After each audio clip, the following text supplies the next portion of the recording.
Hai people, bagaimana kabar kalian? Semoga baik-baik saja ya. Dan salah satu film permintaan kalian yang berjudul Jakarta Undercover. Lanjut ke referensi, bahwa film ini akan menceritakan tentang kehidupan Jakarta yang begitu mengenaskan. Entah itu narkoboy, sulitnya dapat kerjaan, perlombaan duniawi, dan lain-lain. Namun di film ini akan lebih berfokus ke kehidupan seseorang yang sedang mengejar karirnya menjadi wartawan. Banyak kejadian yang dialami yang belum pernah dia temukan di Jakarta. Dan sekarang, dari semua kejadian itu dapat dia tulis menjadi sebuah artikel untuk membantu mewujudkan cita-citanya. Jadi gimanakah kelanjutannya? Bila kalian penasaran dengan story film ini, simak video ini sampai habis dan intro. Don't worry about me. I've got everything I need. Selamat datang di channel Zura14 dan selamat menonton. Story diawali oleh seorang manusia yang bernama Pras, dan dia baru terbangun karena ditelepon oleh ibunya. Pras sendiri, dia bekerja di salah satu perusahaan sebagai penulis berita dan Pras tinggal di sebuah rusun. Sehari-hari Pras harus menelpon ibunya untuk memberi kabar bagaimana keadaannya. Nulis, Bu. Di sisi lain, atasan Pras yaitu Jarwo, dia sedang berada di kantornya dan berbicara dengan salah satu karyawan untuk membicarakan Pras yang belum menyetorkan artikel untuk mereka. Pras belum kirim tulisannya. Sedangkan Pras sedang mendengarkan alat perekam yang biasa dia gunakan. Tapi alatnya tidak berbunyi karena baterainya telah habis. Ketika ingin membeli baterai, Pras bertemu dengan yang bernama Awing. Awing meminta tolong kepada Pras untuk membantunya karena Awing sedang dikejar-kejar oleh 3 orang. Mungkin mau dibeng-beng. Ketiga orang itu mengira kalau Pras adalah pacarnya Awing, sehingga Pras malah dipukuli oleh mereka sedangkan Awing pergi begitu saja. Bajunya kabur! Di sisi lain, seorang perempuan yang bernama Laura sedang berada di taksi. Laura bekerja sebagai model, dan ketika Laura sedang sesi pemotretan, tiba-tiba dia ditelepon oleh adiknya yang memberitahu bahwa ayahnya ditangkap polisi karena korupsi. Mendengar hal tersebut, Laura langsung pingsan. Kemudian Laura bertemu dengan seseorang yang bernama Sasha yang mengajaknya untuk bertemu dengan seseorang yang bernama Mama San. Dan mungkin saja dia bisa membantu keuangan Laura. Ya, kalian tahu kan, Mama San itu sampingannya sebagai Lalu Mama Sian melihat tubuh Laura dan akhirnya Mama Sian tertarik dengan Laura untuk bekerja bersamanya. Tiba di minimarket, Pras membeli beberapa baterai dan sebuah minuman. Pras secara tidak sengaja bertemu dengan Laura di minimarket. Waktu melihat Laura, Pras mendapat telepon sehingga Pras harus mengangkat telepon terlebih dahulu. Jarwo menelpon Pras untuk segera menyelesaikan artikelnya agar Pras bisa mewujudkan cita-citanya menjadi seorang wartawan. Pras. Halo. Ya, halo. Majalah ini membutuhkan lo, Pras. Pagi harinya Awing datang ke rumah Pras untuk meminta maaf tentang kejadian semalam. Awalnya Pras tidak mengira kalau Awing adalah yang semalam. Pak RT 2F. Namun setelah Awing memakai wignya, Pras baru menyadari bahwa Awing adalah yang semalam. Awing meminta maaf kepada Pras dan sebagai gantinya, Awing ingin mentraktir Pras. Setelah membujuk Pras, akhirnya Pras pun memaafkan dan menyetujui ajakannya. Ya udah, minum di mana? Di sisi lain, Yoga bersama Ricky sedang mendatangi perkuliahan. Namun setelah selesai, Yoga membeberkan bahwa dosennya adalah seorang bandar narkoba. Di sini, sang dosen menyuruh Yoga diam dan ingin membuat kesepakatan dengan Yoga. Kita lakukan penawaran di tempat biasa. Oke. Sedangkan Awing, dia mengajak Pras minum di salah satu bar tempat dia bekerja, yang ternyata Awing bekerja sebagai penari latar di bar tersebut. Di saat yang bersamaan, Yoga juga berada di bar itu dan sedang berbicara dengan pemilik bar untuk menawarkan bisnisnya. Tak berselang lama, Pras mendapat telepon dari ibunya. Karena di dalam terlalu berisik, Pras pun keluar dari bar itu untuk mengangkat teleponnya. Setelah selesai, Pras melihat Yoga sedang terkapar. Awalnya Pras tidak ingin menolongnya, tapi ada seorang sopir taksi yang melihat kejadian itu. Karena takut salah paham, akhirnya Pras menolong Yoga dan membawanya ke rumah sakit. Tiba di rumah sakit, Pras tidak ingin mengisi formulir karena dia tidak ingin Yoga tahu bahwa Pras telah menolongnya. Kemudian Pras menjelaskan bahwa dia tidak kenal dengan Yoga.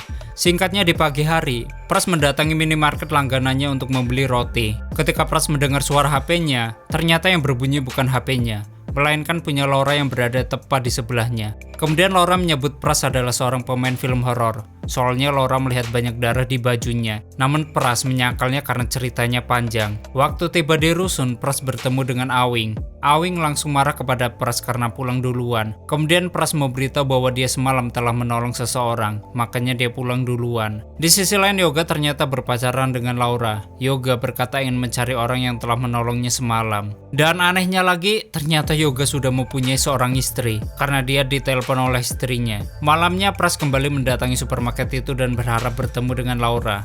Tak berselang lama, pegawai toko tiba-tiba memberikan nomor Laura kepada Pras. Di saat yang bersamaan, Mama San sedang bersama ibu-ibu arisannya. Tapi sesaat, ada seorang yang mencarinya, kemudian Mama San memberikan sesuatu kepada orang itu. Di sisi lain, Laura yang sedang memasak, dia ditelepon oleh adiknya karena adiknya meminta uang untuk keperluan keluarganya. Dan di saat yang bersamaan, ada seseorang yang memasukkan amplop.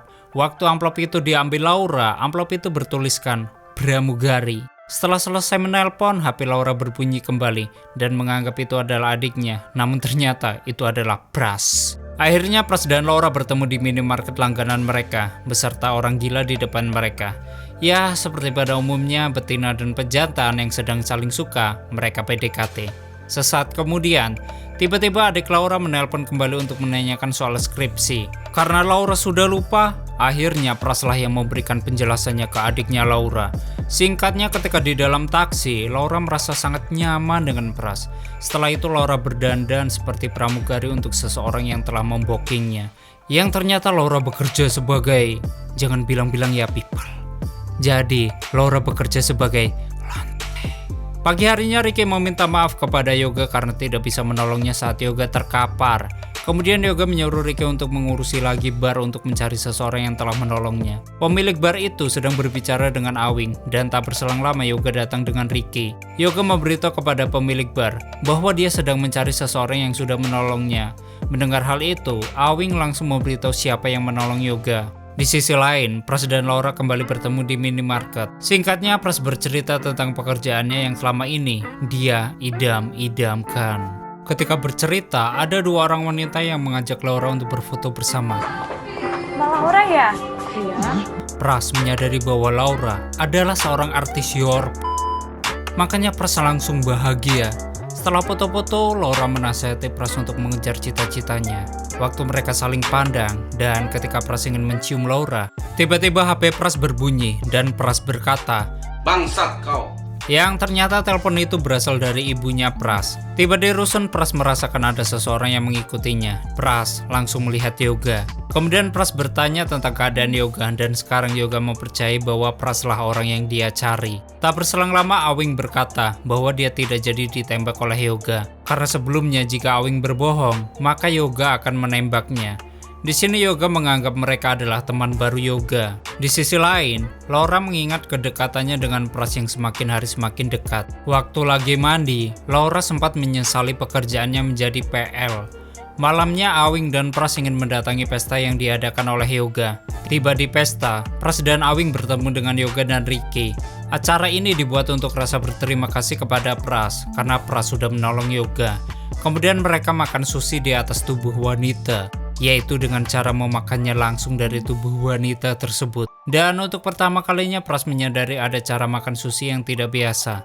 Untuk pertama kalinya juga Pras mengetahui wajah-wajah Jakarta yang sebelumnya tidak pernah dia ketahui. Pras mulai menulis artikel tentang keseharian Yoga bersama Ricky, bahkan Awing dengan dunianya. Pras menuliskan artikel yang berjudul Jakarta Undercover. Namun Pras masih butuh banyak lagi bahan untuk menjadikannya sebuah artikel. Kemudian Yoga bertanya kepada Pras, kenapa Pras mau menolong Yoga? Pras menceritakan kejadian yang dialami pada waktu itu. Mendengar cerita Pras, di sini Yoga sedikit kecewa, tapi Yoga tetap berterima kasih kepada Pras. Dan kenapa Pras tidak mengisi formulir? Pras menjawab bahwa Pras menolong Yoga tanpa meminta imbalan sedikit pun. Terus kenapa lo nggak isi format itu? Harus ikhlas aja sih, Kak. Ketika Pras dan Awing ingin kembali ke rusun, Pras meninggalkan Awing karena Awing mabuk reseh. Awing sempat mengingatkan Pras bahwa mereka sudah masuk ke dunianya Yoga, jadi mereka harus menjaga kepercayaan Yoga. Lo tuh ngaceng ya? Gue tuh masih normal. Pagi harinya Awing masuk ke kamar Pras untuk membersihkan kamar Pras. Di sisi lain Laura mendapat pesan bahwa Pras sudah menunggunya di supermarket. Ketika ingin keluar kamar, Laura bertemu dengan Yoga. Yang akhirnya Laura membohongi Yoga bahwa Laura ingin mencuci baju. Yoga bertanya bagaimana keadaan orang tua Laura. Laura menjawab bahwa ibunya sakit-sakitan sedangkan ayahnya di penjara. Setelah itu mereka sementara Pras dia sedang menunggu kedatangan Laura di minimarket langganan mereka. Setelah selesai ketemu dengan Yoga, Laura langsung menemui Pras. Waktu mereka berdua bertemu, di sini Pras berusaha menghibur Laura dengan gombalannya. Lo tuh gak jelek. Di sisi lain, Yoga bercerita kepada Ricky bahwa dia nyaman dengan kehadiran Laura di sampingnya. Bahkan Yoga terus berusaha untuk mengeluarkan Laura dari Mama San, karena Laura bekerja untuk Mama San. Tapi Mama San tak semudah itu untuk melepaskan Laura, karena Mama San banyak melihat sebuah investasi. Namun Yoga masih terus membujuk Mama San untuk melepaskan Laura, bahkan berapapun harganya. Sedangkan Pras, dia mendatangi Awing yang sedang santuy. Pras mengajak Awing untuk menghadiri pesta yang dibuat oleh Yoga lagi. Pras bertanya kepada Awing tentang pesta yang dibuat oleh Yoga. Itu King of Party-nya Jakarta. Singkatnya, Awing memberitahu kepada Pras bahwa Yoga adalah King of Party Jakarta. Dan Yoga mengadakan acara itu berdua dengan Mama San. Kini, Pras sudah mempunyai bahan untuk artikelnya yang dia buat. Di sisi lain, Yoga dan Ricky masih mencari banyak uang untuk pestanya. Ricky sempat menasihati Yoga untuk tidak membuat pesta sering-sering karena dapat mengganggu bisnis mereka. Tapi Yoga tetap saja keras kepala. Tiba di pesta, Awing memberitahu bahwa ada seseorang pelayan yang sedang transaksi narkoba. Ketika Ricky ingin mengajak Pras dan Awing bergabung bersama Yoga, Pras harus mengangkat telepon dari ibunya terlebih dahulu. Kemudian Ricky menemui Yoga untuk memberitahu bahwa pestanya aman. Di sisi lain, Pras bertemu pelayan yang bernama Meta. Sambil mengaktifkan alat perekam, Pras mulai bertanya kepada Meta bahwa Pras ingin tahu siapa itu Mama San. Dan menurut Meta, Mama San adalah bosnya. Jadi bos tidak turun di pesta ini, hanya anak buahnya saja. Lalu Meta menjelaskan bahwa Mama San adalah orang yang menyiapkan wanita penghibur untuk pestanya Yoga. Setelah itu Pras menemui Laura di minimarket. Pras melihat memar di pelipis Laura yang kemudian Laura menyuruh Pras untuk membantunya mengkompres memarnya. Menurut Laura, dia terjatuh dari kamar mandi sehingga menyebabkan memar. Kemudian Pras menghibur Laura agar Laura ceria. Mungkin Pras mulai ada rasa sama Laura sehingga mereka saling berciuman. Bersih kan? Kelihatan nggak? Tapi semua itu hanya mimpi. Pras terbangun karena ada Awing di sampingnya. Astagfirullahaladzim. Jorok banget deh, suka. Sekarang Pras menyadari bahwa peran Mama San adalah penyedia wanita-wanita penghibur. Kemudian Pras menghidupkan alat perekam untuk merekam pembicaraan mereka. Singkatnya, Awing berkata bahwa Mama San adalah penjual jasa kelas atas di Jakarta. Bahkan, Mama San bisa mewujudkan apapun yang diinginkan pelanggannya, asal ada duitnya. Setelah itu, Pras kembali menulis artikelnya setelah mendapat informasi dari Awing. Waktu artikelnya selesai, Pras menemui Jarwo untuk memberikan artikel tersebut agar bisa diterbitkan. Awalnya Jarwo menolaknya karena artikel tidak sesuai yang dia inginkan. Sampai akhirnya Pras meninggalkan Jarwo, tapi dia juga meninggalkan flashdisk tersebut. Dan berharap Jarwo membaca artikel yang dia tulis. Hidup segan, mati nggak mau. Tapi coba dibaca dulu, jangan langsung nolak. Di sisi lain Yoga menemui Laura, dan menurut Laura, Yoga sudah mengirimkan uang untuk adiknya Laura. Laura tidak mengira kalau Yoga bersikap seperti itu, tapi Yoga berkata bahwa ada seseorang yang sudah mengajarinya untuk saling tolong-menolong. Ketika Yoga mencium pelipis Laura, Laura merasa kesakitan dan setelah Yoga melihatnya, Yoga mendatangi orang yang membuat Laura terluka dan langsung memukulnya. Di sisi lain, Awing mengajak Pras mendatangi pesta yang dibuat kembali oleh Yoga. Tiba di lokasi pesta, Awing dan Pras diberikan earphone untuk mendengarkan musiknya. Lalu mereka bertemu dengan Ricky. Ricky mengajak mereka untuk menikmati pestanya. Pras juga dikenalkan oleh seseorang pelayan yang bernama Sasha. Nama panjangnya Sasha Mirjani. Pras dan Sasha sudah disiapkan kamar untuk kentuk. Namun sebelum itu, Pras ingin mencari informasi dari Sasha. Kemudian Sasha bercerita bahwa tidak semua orang bisa berkencan dengannya karena tarifnya mahal. Soalnya di dunia nyatanya aja juga mahal, cok. Lalu Sasha memberitahu bahwa semua ini berkat Mama San karena Sasha adalah barang jualannya. dan tarifnya sekitar 500 juta. Tapi anehnya Sasha harus mengembalikan duit itu beserta bunganya. Kemudian Sasha memohon Pras untuk memakainya agar Sasha bisa mendapatkan uang tersebut. Ketika Ricky memberitahu Yoga bahwa kliennya berkhianat, di sini Yoga belum percaya apa yang dikatakan oleh Ricky dan balik memarahi Ricky karena mengurusi urusannya. Anjing, lu dengerin gua, ya. Tak berselang lama, Pras datang yang kemudian Yoga menyuruhnya untuk berkata bahwa dia adalah temannya. Lu bilang sama dia. Lu teman gue. Setelah pesta itu, Pras dan Awing makan di salah satu restoran pedalaman gang terpencil yang sering disambangi bocah-bocah kosan. Mantap. Di sini Awing berkata bahwa dari kecil Awing sangat senang menari, sampai akhirnya mengikuti ajang nari.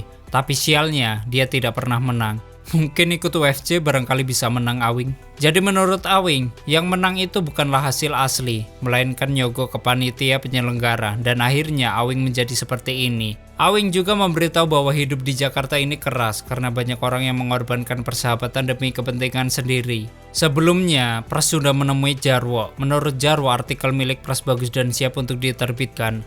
Tapi ada satu syarat bahwa ada seseorang pejabat yang mengajak Pras bertemu. Tak berselang lama, Jarwo kembali menelpon bahwa Pras harus berpakaian rapi ketika bertemu dengan pejabat. Kemudian Awing mengajak Pras untuk membeli jas. Sambil maraton, Pras kembali mengingat perkataan yang pernah Awing katakan bahwa mereka harus menjaga kepercayaan Yoga, jadi tidak boleh berkhianat. Begitupun dengan apa yang pernah Yoga katakan. Akibat hal itu, Pras langsung mendatangi kantor untuk mengambil flash disknya agar tidak jadi diterbitkan. Tak berselang lama Jarwo datang. Pras memohon untuk tidak menerbitkan artikelnya yang berjudul Jakarta Undercover. Namun Jarwo tidak bisa menolongnya karena artikelnya ingin diterbitkan. Pras terus memohon ke Jarwo, namun hal itu sia-sia.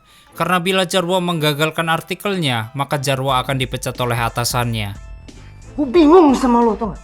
Kalau gue dipecat, anak-anak gue makan apa, Pras? Merasa kecewa, Pras mendatangi minimarket untuk menghilangkan stresnya. Dan akhirnya artikel Jakarta Undercover sudah terbit dan terjual bebas di mana saja. Di sisi lain, Ricky memberitahu artikel itu kepada Yoga agar Yoga tahu tentang ini. Di saat yang bersamaan, Mama San masih menghadiri acara sekolah paling dasar yaitu TK.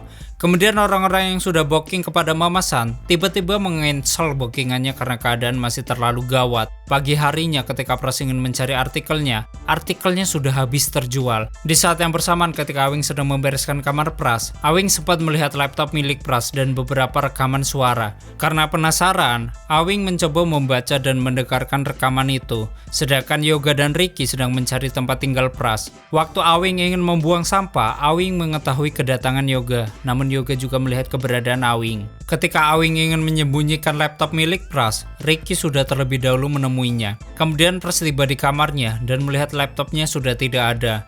Ketika keluar kamar, Yoga sudah menunggunya di depan sambil memberikan sebuah majalah. Singkatnya, Yoga memberitahu bahwa ayahnya Ricky dulunya adalah tangan kanannya ayahnya Yoga, dan Ricky juga berjanji untuk menjaga Yoga.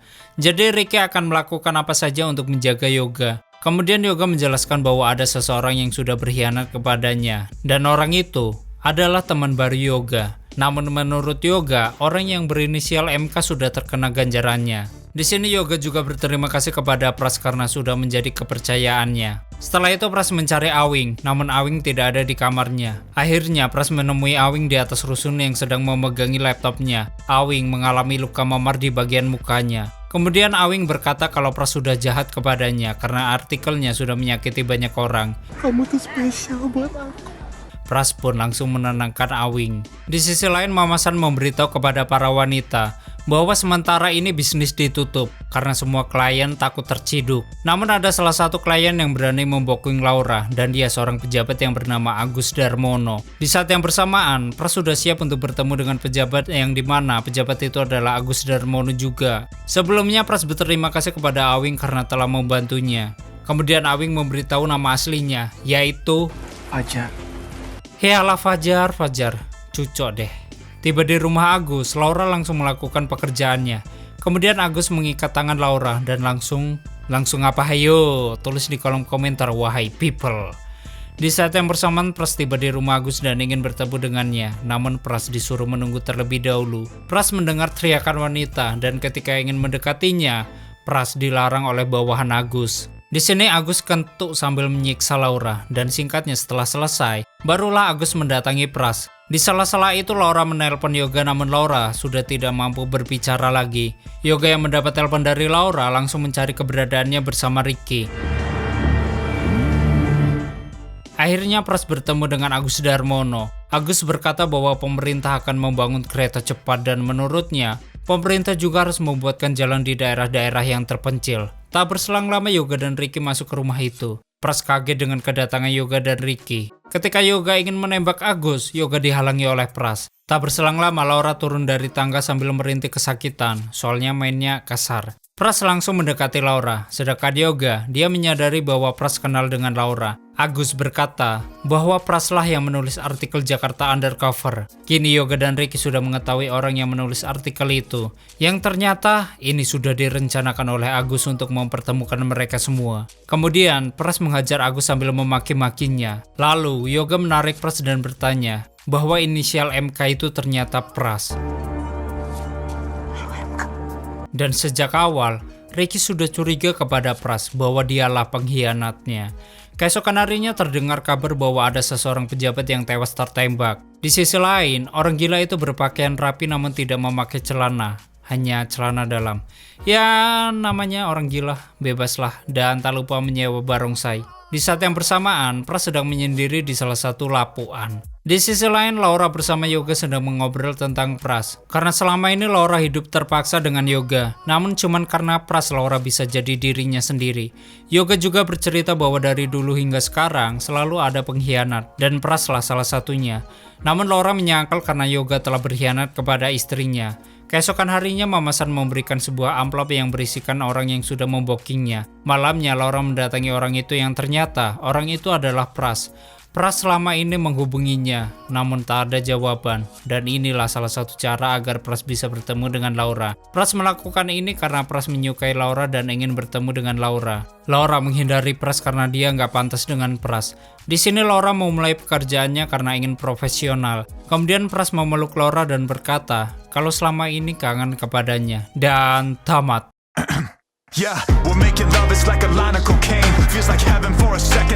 Oke, seperti itulah story dari film Jakarta Undercover. Dan bagi kalian yang ingin filmnya diceritakan, silahkan tulis di kolom komentar.